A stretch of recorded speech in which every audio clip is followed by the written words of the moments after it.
안녕하십니까? 2021학년도 교직원 추수감사절 예배를 하나님께 올려드리겠습니다. 코로나로 인하여 오늘 또 온라인으로 이 예배를 진행하게 되는 점을 널리 양해를 부탁드리겠습니다. 다 같이 묵도하심으로 추수감사절 예배를 하나님께 올려드리겠습니다. 사랑과 은혜가 풍성하신 하나님, 은혜와 사랑을 감사드립니다.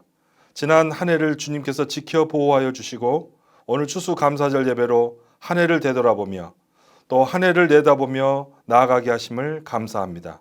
오늘의 예배의 처음부터 마지막까지 하나님께 홀로 영광을 받으시며 찬양을 받아 주옵소서. 예수님의 이름으로 기도하옵나이다. 아멘. 다 같이 세번역 사도신경으로 우리의 신앙을 고백하겠습니다. 나는 전능하신 아버지 하나님 천지의 창조주를 믿습니다. 나는 그의 유일하신 아들 우리 주 예수 그리스도를 믿습니다. 그는 성령으로 잉태되어 동정녀 마리아에게서 나시고 본디오 빌라도에게 고난을 받아 십자가에 못 박혀 죽으시고 장사된 지 사흘 만에 죽은 자 가운데서 다시 살아나셨으며 하늘에 오르시어 전능하신 아버지 하나님 우편에 앉아 계시다가 거기로부터 살아있는 자와 죽은 자를 심판하러 오십니다. 나는 성령을 믿으며 거룩한 공교회와 성도의 교제와 죄를 용서받는 것과 몸의 부활과 영생을 믿습니다. 아멘. 이 시간에는 본교 실용음악과를 졸업하고 CCM 가수로 활동하고 있는 이희라 씨의 행복이라는 주제의 특송이 있겠습니다. 박수로 맞아주시면 감사하겠습니다.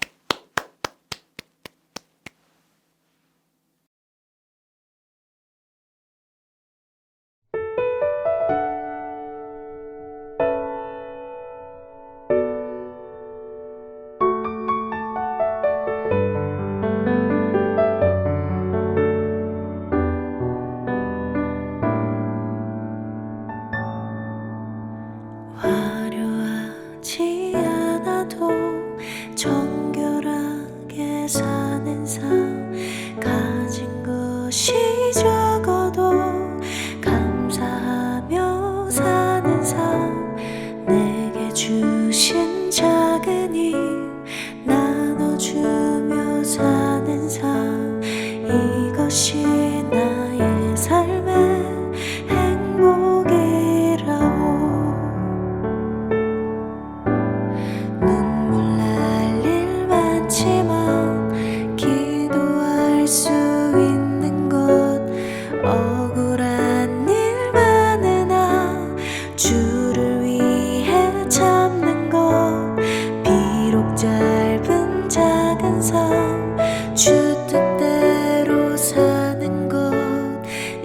이것이 나의 삶의 행복이라오. 이것이 행복이라오. 세상엔 알 수 없는 하나님 선물, 이것이 행복이라오.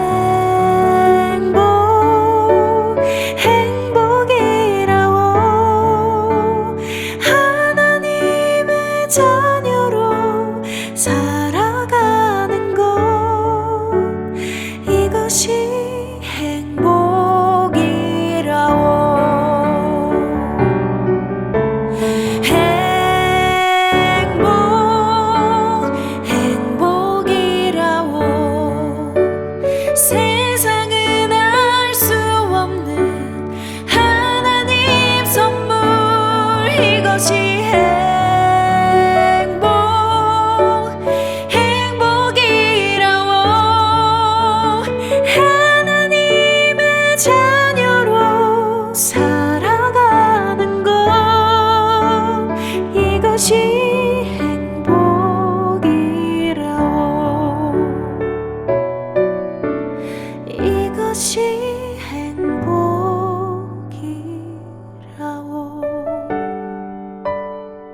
네, 귀한 특송 감사합니다. 하나님께서 이 찬양을 통해서 큰 영광을 받으신 줄 믿습니다. 저와 여러분의 삶 속에 행복이 가득한 감사와 기쁨이 넘치는 축복된 이 가을 한 자락이 되시기를 소원합니다. 이 시간에는 본교 우리 대학의 생활관 관장님으로 수고하시는 김주경 관장님께서 기도 인도해 주시겠습니다.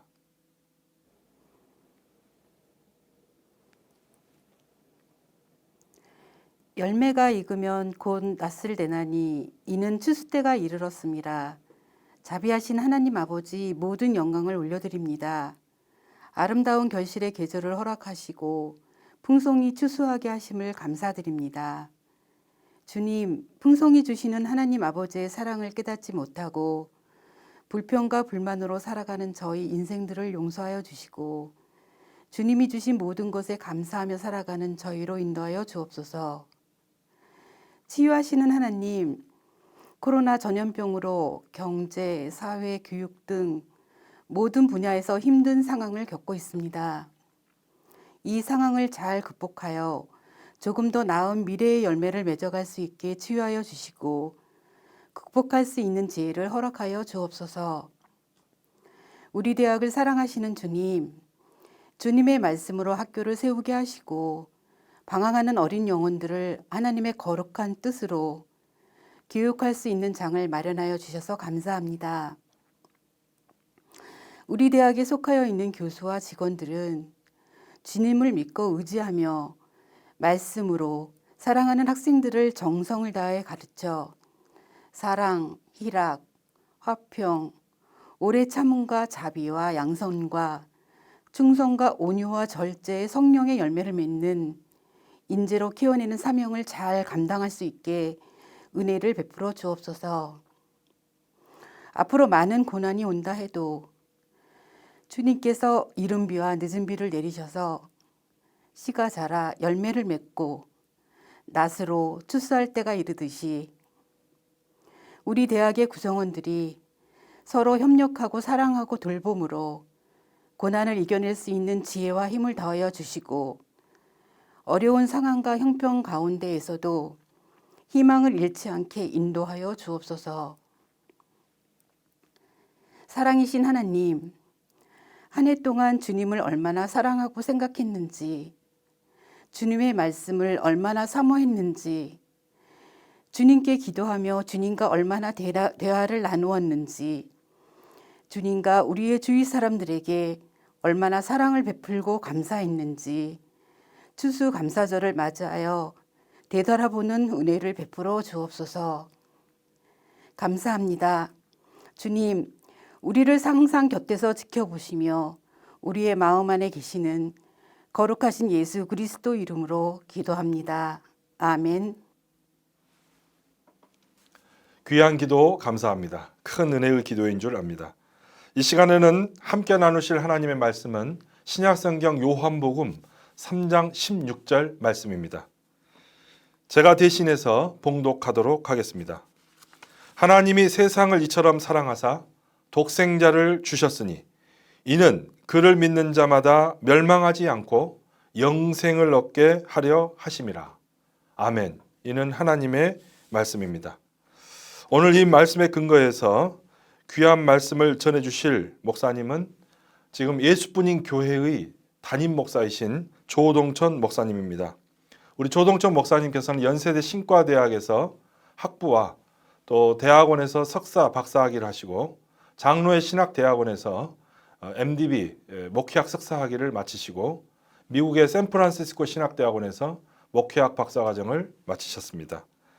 또 이전에는 신촌 장로교에서 담임 목사를 역임하셨고 위임 목사를 역임하셨으며 연세대학교에서 또 겸임 교수로서 활동을 하셨습니다. 이 시간에 하나님께 감사할 이유가 있나요? 라는 제목으로 말씀을 전해 주실 텐데 큰 은혜의 시간이 되시기를 바랍니다.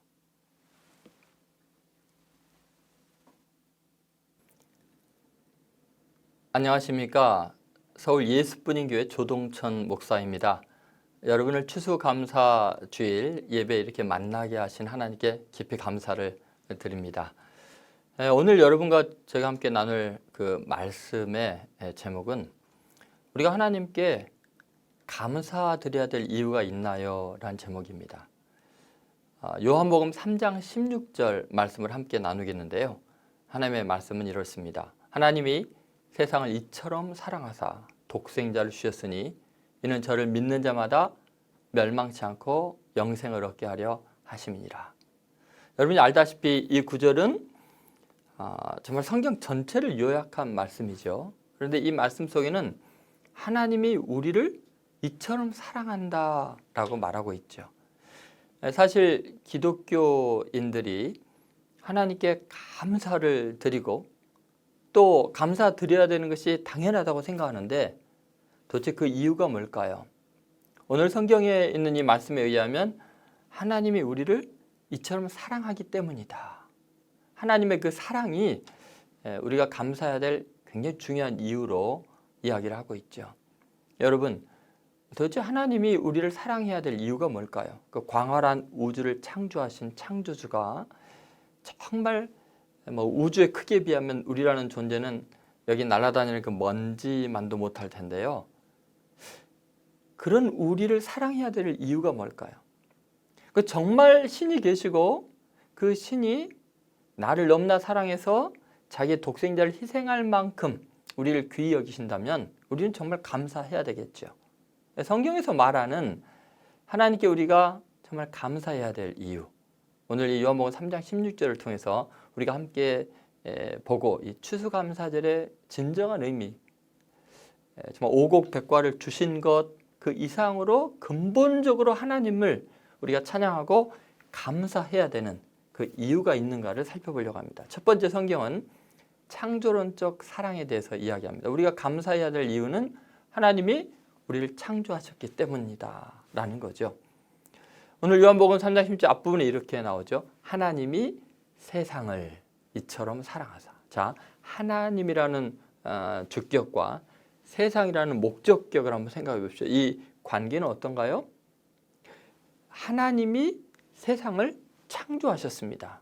창세기 1장 1절에 태초에 하나님이 천지를 창조하시니라 그렇게 말하고 있죠. 다시 말해서 우리 모든 인간은 존재하는 모든 것들은 창조주 하나님의 작품이죠. 이것은 대단히 중요한 사랑의 이유가 됩니다. 왜냐하면 작가는 작품을 자신과 동일시할 수밖에 없는 운명이죠. 작가에 대한 평가는 작품을 통해서 됩니다. 작가는 작품에 대한 이야기를 다 자기 자신에 대한 이야기로 받아들이죠. 여러분, 한번 생각해 보세요. 여러분이 어렸을 때 뭔가를 만들었거나 글을 썼거나 지금 여러분이 강의하거나 뭐 그런 것에 대한 평가를 어떤 사람이 할 때 여러분의 작품이지만 여러분은 그 평가에 대해서 자기 자신에게 하는 걸로 받아들이지 않습니까? 제가 이걸 깊이 경험한 바가 있습니다. 제가 초등학교 1학년 때 처음 상이라는 상을 생애 처음으로 받았거든요. 방학 숙제로 그 물개를 이제 진흙으로 만들어 가지고 기가 막히게 만들었어요. 그 비치볼 콧등에 또 얹고 물개가 제주 부리는 모양으로 무지개 색깔 칠하고 검정 색깔 이제 물개 칠해 가지고 제출했는데 그게 가작에 당선이 됐어요. 얼마나 처음 이렇게 상을 받는 거니까 기분이 좋겠어요? 복도에다 이렇게 쭉 작품을 전시하는데 제가 쉬는 시간마다 어디에가 있었을까요? 뭐 쉬는 시간 종이 울리자마자 가서 제 작품 앞에서 이렇게 쳐다보고 있는데 너무 흐뭇한 거예요. 근데 지나가는 애들이 이런 말을 해요. 와, 이 물개 멋있다. 그런데 물개 멋있다고 하는데 제가 기분이 좋았고 제가 웃는 거예요. 그 소리를 옆에서 들으면서 너무나 기분이 좋았어요. 야, 저 녀석 빵이라도 하나 사주고 싶다. 근데 어떤 애가 지나가더니 야, 물개 멋 하다가 이름표를 보더니 제 작품인 줄 알고는 이게 물개 뭐요? 이게 뱀이야, 물개야 이러는 거예요. 그 녀석이 평소에 나랑 사이가 안 좋은 녀석이니까 그 이름표를 보고서 이제 그렇게 비난을 한 거죠. 저 들으라고. 그 순간 제가 너무 화가 났어요. 근데 뭐 그 친구가 워낙 힘이 센 친구고 그러니까 제가 아무 말 못하고 속이 부글부글 끓었죠. 이제 수업이 진행이 되는데 수업 시간에도 그 친구가 한 말이 계속 떠오르는 거예요. 이 물개야 뱀이야. 그 녀석은 왜 물개와 뱀도 구별 못하나? 이 나쁜 놈. 미운 마음이 드는 거예요. 쉬는 시간에 운동장 끝에 가서 이 나쁜 놈아, 너는 물개와 뱀도 구별 못하냐? 하면서 막 제가 막 화를 내고 있는 거예요. 분이 안 풀려가지고 운동장에서 이 조그만 모래알갱이들을 집어가지고 걔가 화장실 가는 사이에 그 도시락 속에다 집어넣어 버렸어요. 점심시간이 시작되자마자 이 친구 등치가 크니까 배가 고프니까 뚜껑을 열고 확 먹다가 아그작게 했는지 제가 얼마나 고소했는지 몰라요. 야호 소리 지를 뻔했어요. 한번 생각해 보세요. 그 친구가 나에게 뱀이라고 말한 게 아니었어요. 제가 만든 작품에 뱀 같다고 이야기를 했는데 제가 너무 화가 나는 거예요. 가만히 제가 생각해 보니까요. 이 작가는 작품과 자신을 동일시 여길 수밖에 없어요. 하나님이 우리를 사랑할 수밖에 없는 근본적인 이유 중에 하나는 우리를 창조하셨어요. 성경에 보면은 창세기에 그런 이야기가 나와요. 하나님이 자기의 형상대로 사람을 창조하셨다. 여러분, 하나님께서 우리를 만드셨기 때문에 창조론적인 사랑이 운명적으로 진행되고 있다는 사실을 잊어서는 안 됩니다. 그래서 예수님이 자주 하신 말씀 중에 그런 말씀이 있어요. 너희 중에 지극히 작은 자에게 한 것이 곧 나에게 한 것이니라. 왜요? 그 모든 지극히 작은 인간 한 사람 한 사람도 결국은 하나님의 형상대로 만든 하나님의 작품이기 때문에 그래요. 그래서 우리는 운명적으로 하나님께 사랑받을 수밖에 없다는 것을 여러분 꼭 기억하셔야 됩니다. 자, 여러분이 여러분 자신 보기에도 사랑스럽지 않을 수 있어요. 부족한 것들이 많지요. 뭐 지적인 면이든 신체적인 외모의 면이든 또 가문의 문제이건 우리는 다 잘된 것도 있지만 부족하고 모자란 것들이 많아요. 그래서 다른 사람에게 비난받기 일쑤고 때로는 내가 내 자신에 대해서도 만족하지 못하고 힘들 때가 있죠. 그러나 여러분 꼭 기억하셔야 됩니다. 나에 대한 평가는 그가 누가 하건 그건 하나님에 대한 평가일 수밖에 없어요. 성경은 그것을 굉장히 강조합니다. 나는 고아와 과부와 나그네의 하나님이다. 그들은 내 형상대로 지음받았다. 그러면 여러분 꼭 기억하셔야 됩니다. 여러분과 저는 하나님의 작품입니다. 여러분, 작품과 제품의 차이를 아세요? 작품은 세상에 하나밖에 없는 아주 독특한 거죠. 근데 제품은 똑같은 것이 여러 개가 있어요. 작품은 같으면 문제가 되죠. 모조품이 되죠. 가치가 떨어지죠. 그러나 제품은 다르면 조금이라도 달라지면 불량품이 되는 겁니다. 여러분, 여러분은 작품입니까? 제품입니까? 다른 사람의 삶의 여정과 다르기 때문에 외모도 다르고 성격도 다르고 은사도 다르기 때문에 여러분은 하나님의 유일한 작품인 거예요. 최고의 걸작품들인 거예요. 제품이 되려고 하지 마세요. 다른 사람과 비교하지 마세요. 다른 사람을 평가할 때도 그 사람의 독특한 면들을 귀히 여겨야 되는 거예요. 다시 말해서 우리 모두는 하나님이 당신의 형상대로 만든 존재이기 때문에 우리 자신에 대한 평가를 함부로 내리는 것은 하나님에 대한 잘못된 비난이 될 수도 있는 거예요. 그러니까 여러분 꼭 기억하셔야 돼요. 한번 옆에 있는 사람들에게 그렇게 한번 고백해 보세요. 당신은 하나님의 걸작품입니다. 또 여러분 자신에게도 한번 고백해 보세요. 나는 하나님의 걸작품이다. 하나님이 사랑하지 않을 수 없는 존재들인 거예요. 근데 사실은 가끔가다 그런 생각이 들잖아요. 저는 그런 생각이 드는데 거울을 보면서 왜 나는 이렇게 못생겼을까? 왜 나는 이렇게 내 삶의 여정을 보면 어려움이 많고 고난이 많을까? 그래도 여러분 꼭 기억하셔야 됩니다. 하나님께서 나를 최고의 걸작품으로 만들었다는 거예요. 근데 중요한 건 절대로 하나님은 실패하지 않는다는 거예요. 최종적으로 우리를 완성하실 거예요. 우리는 언제 완성이 되죠? 마지막 예수님의 재림이 임할 때 주님이 오실 그때 세상이 완성될 때 우리는 홀연히 다 변화되어서 우리가 상상할 수 없는 천사들도 부러워하는 거의 완벽한 존재로 다 바뀌는 거예요. 그래서 온 우주 만물이 그렇게 하나님의 계획을 모델로 보여주고 있죠. 잠자리도 물벌레였다가 하늘난 잠자리가 될 것을 물벌레 때 상상이나 했겠어요? 완전히 다른 차원으로 변화되는데 그것은 잠자리가 물벌레일 때 능력으로 스스로 된 게 아니에요. 하나님의 때가 되면 그렇게 되는 거예요. 여러분 꽃보다 화려한 나비는 자기의 노력으로 된 거예요. 벌레가 때가 되면 뇌고추가 돼가지고 그 속에서 정말 찬란한 날개를 펼치면서 나비로 바뀌는 거 아니에요. 매미 7년을 땅속에 있다는 굼벵이가 하늘을 날고 노래하는 하늘의 존재가 되잖아요. 왜 그렇게 만드셨겠어요? 하나님이. 너희들도 지금은 별볼이 없는 것 같지만 내가 너희를 만들고 창조하는 과정이라 호련히 너희가 변화될 때는 천군 천사들이 부러워하는 신의 자녀, 하나님의 자녀의 영의 몸을 입게 될 것이다. 그렇게 이해하는 거죠. 그러니까 여러분 절대로 자신에 대해서 지금 현재의 모습으로 평가하면 안 돼요. 여러분 어떤 작가의 작품을 평가할 때는 완성이 된 다음에 평가해야 되죠. 작품 만드는 과정 중에 평가를 하면 안 되겠죠.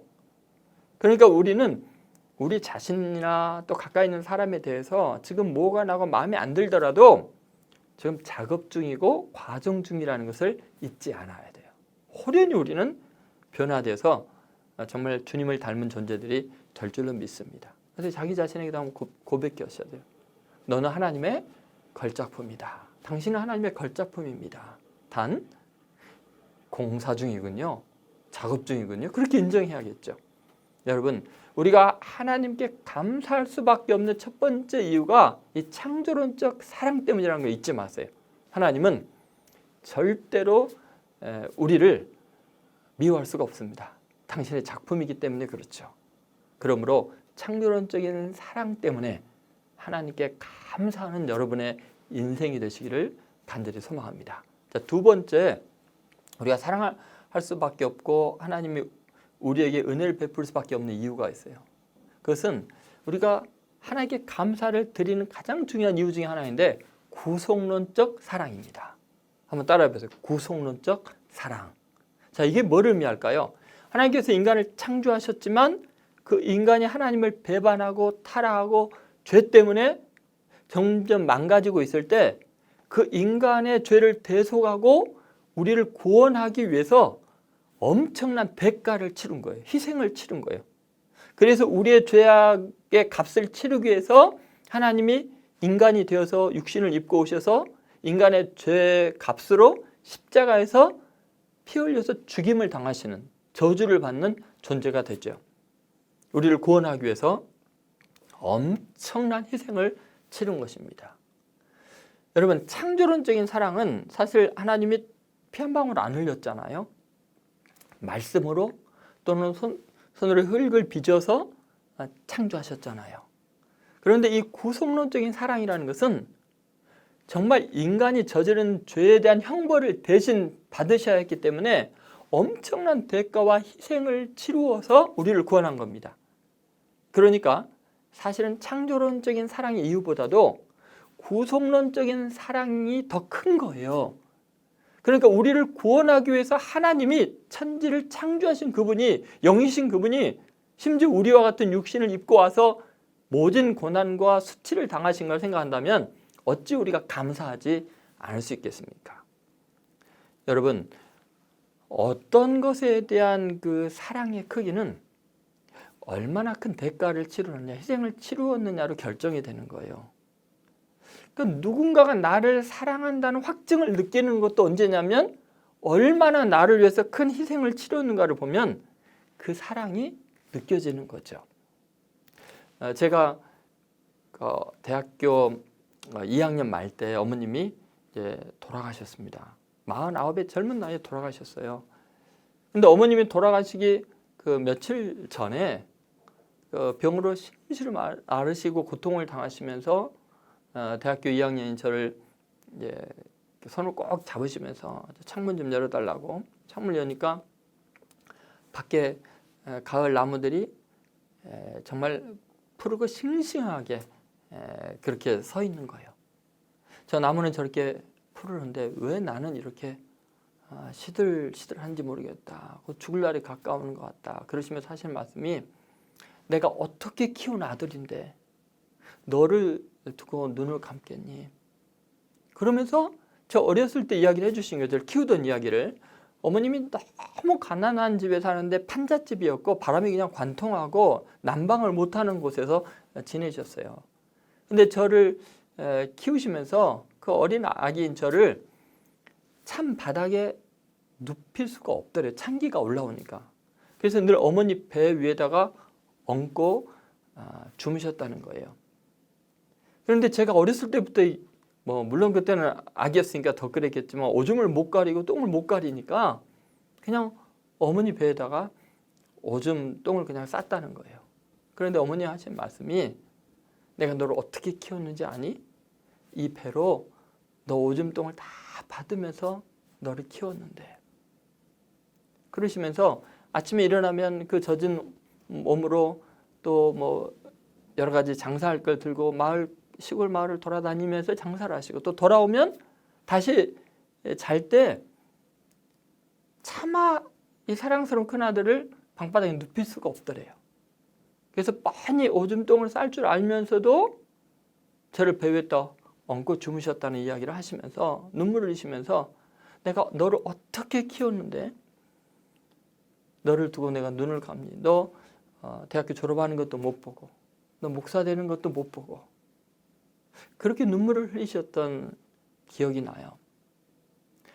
저를 낳은 그 어머니의 사랑도 놀랍지만 사실은 저를 기르시고 저의 정말 말썽꾸러기이고 문제 많은 나를 끝까지 품어주고 나를 용납해 주신 그 어머니의 사랑, 그것을 생각하면서 저는 하나님의 사랑을 생각하게 됐어요.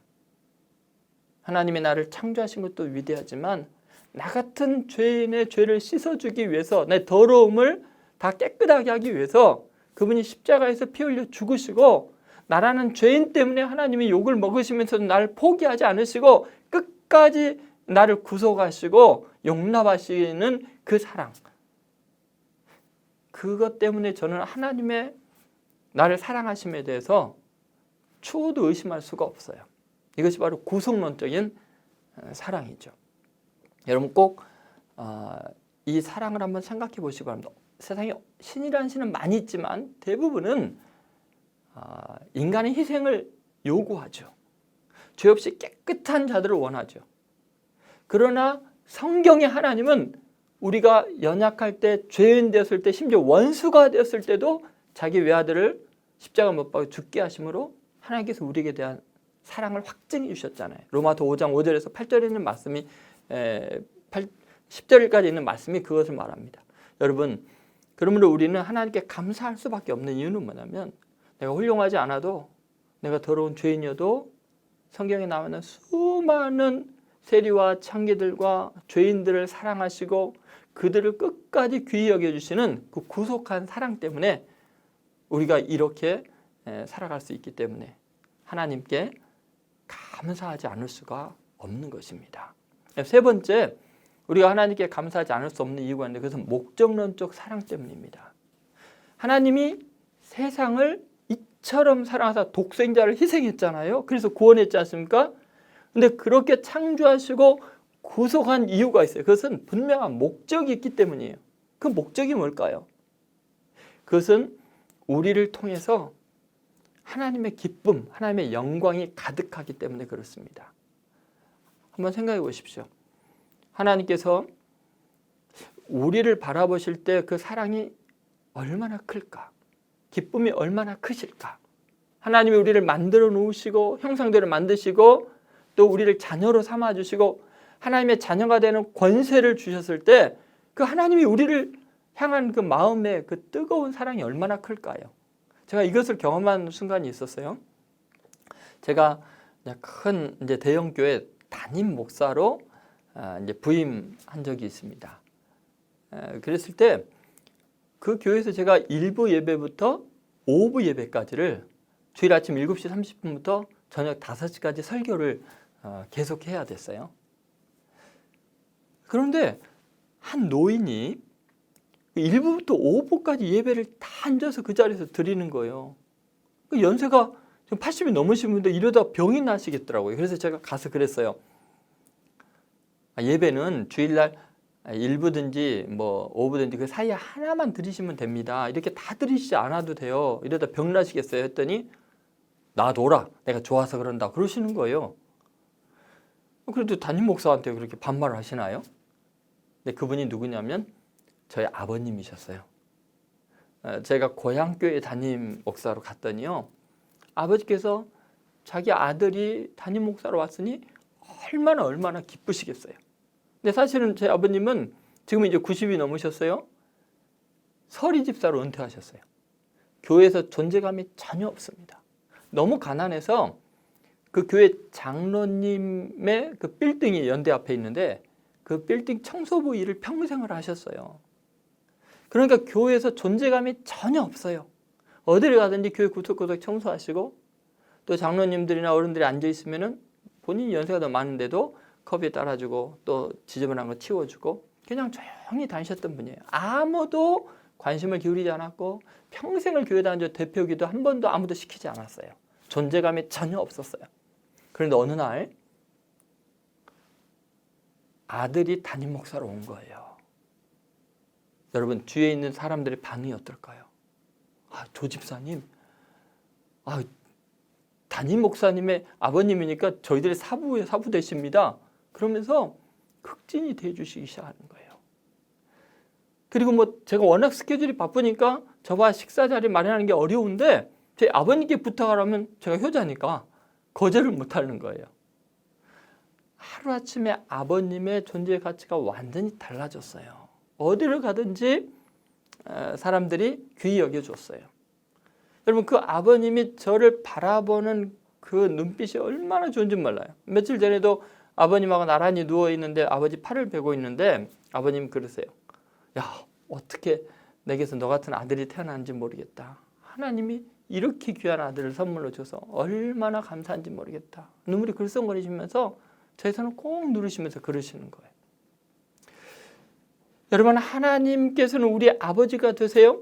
우리를 만드셨어요. 낳으실 뿐만 아니라 우리를 구속하여서 날마다 새롭게 하시고 우리를 사랑하시고 우리에게 분명한 목적이 있으신데 그것은 우리를 통해서 영광을 받기를 원하시고 우리가 잘 되기를 바라시는 분명한 목적이 있기 때문에 우리를 사랑하지 않을 수가 없어요.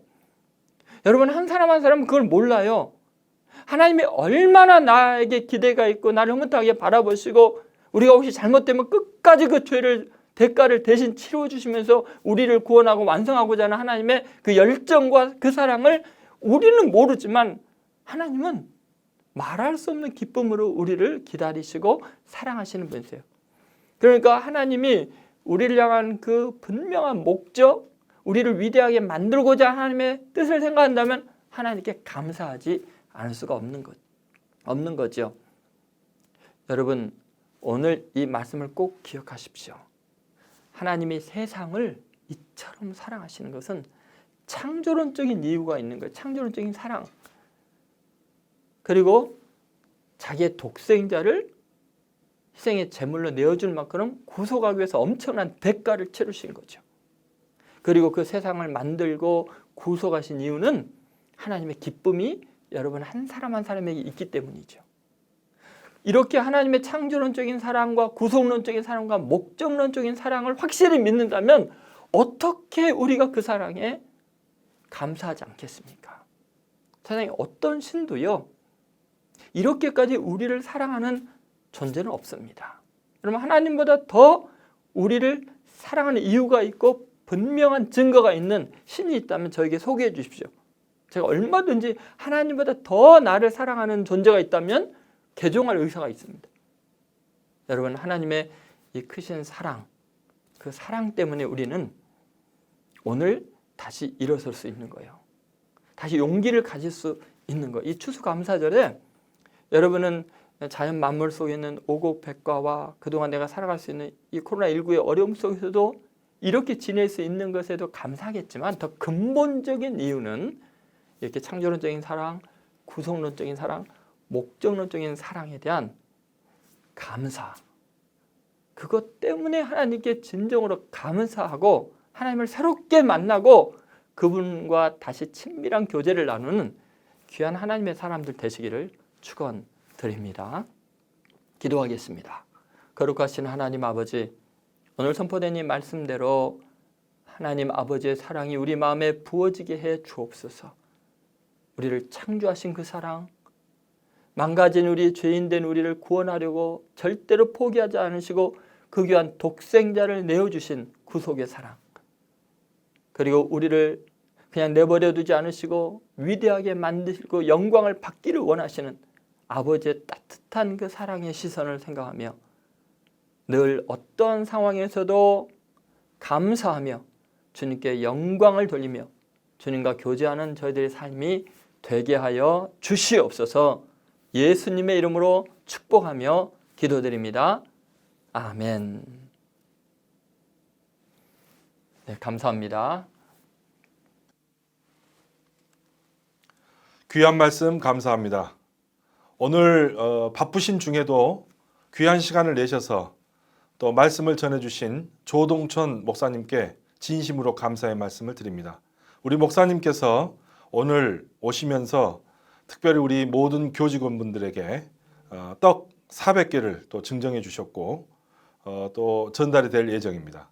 너무 감사드리고요.